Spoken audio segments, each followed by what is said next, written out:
Hello everyone, আসসালামু আলাইকুম। কেমন আছেন সবাই? আশা করি সবাই ভালো আছেন। আমি মিলি হক। অনেক দিন পর আপনাদের সাথে আবারও একটা ভিডিও দিলাম। আমি অলমোস্ট 1 ইয়ার হয়ে গেছে যে কোনো ভিডিও দেওয়া হচ্ছে না বা কোনো তথ্য আমার পেজে হয়তো আপনারা দেখছেন না। সো কেন কী কারণে দেই নাই বা সব কিছু আমি ডিটেলস এখানেই বলে দিব। হয়তো বা ভিডিওটি একটু লং হবে অথবা আমি একটু পার্টিকে দেওয়ার চেষ্টা করব। সো বেসিক্যালি হচ্ছে এখন আমি দেশে আছি, আর আমার একটা এখানে অনেক বড় একটা গুড নিউজ আছে, আবার একটা ব্যাড নিউজ আছে, সব মিলিয়ে। আর এই ভিডিওটা ছিল গত বছরের রমজানের ঈদের ভ্যাকেশনে আমরা সবাই মিলে যেখানেই ছিলাম ওখান থেকে আরেকটা শহরে গিয়েছিলাম। তো সবাই মিলে খুব মজা করছিলাম। ওই ভিডিওগুলো এখন বসে বসে আমি একটু এডিট করছি, কারণ হচ্ছে আমার কাছে মনে হয়েছে এখন সময় হয়েছে যে আসলে ভিডিওগুলো আমি এডিট করতে পারবো। এখন আমার টাইম হয়েছে যে আমি আসলে একটু ফ্রি রাইট নাও। আর অতটা ফ্রি ছিলাম না বা ফিজিক্যালি ততটা সুস্থ ছিলাম না যে আমি আপনাদের সাথে আমার সব কিছুই শেয়ার করতে পারবো।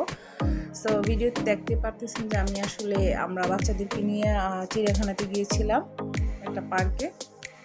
এটা হচ্ছে ভুলেও গিয়েছি, অনেকদিন হয়েছে, দেশেও চলে আসছে। আসলে ওখানে ভুলে গেছি, পাপোসে গিয়েছিলাম। পাপোসের একটা বড় চিড়িয়াখানা আমার ক্যাপচারে আমি অতটা ক্যাপচার করি নাই, কারণ আমি স্বাস্থ্যটা আমার ভালোও ছিল না।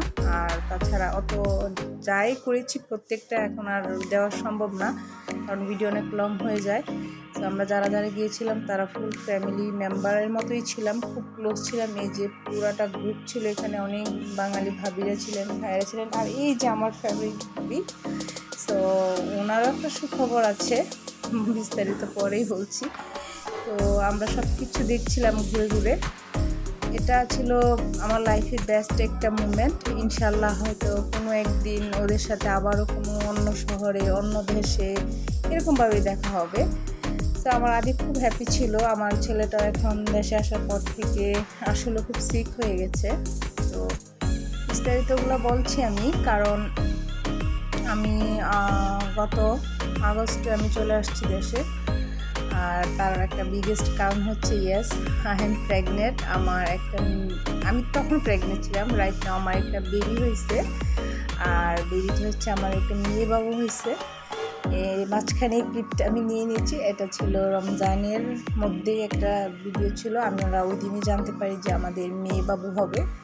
সো খুব হ্যাপি ছিলাম, যার কারণে আপনাদের ভাই আমাকে অনেক ট্রিট দিচ্ছিল, যাতে আমি সিক ছিলাম। ওইভাবে আমি 3-4 মাস আমি কিছুই খেতে পারি নাই। তো ঘোরাফেরা করতাম না খেয়ে, ভালোই ছিলাম তখন। আলহামদুলিল্লাহ এখনও ভালো আছি, মেয়ের সাথে খুব ভালোই সময় কাটাতেছি আমরা। আর কিছুক্ষণ আগে আরেকটা ভাবিকে দেখেছিলাম, উনিও প্রেগনেন্ট ছিল।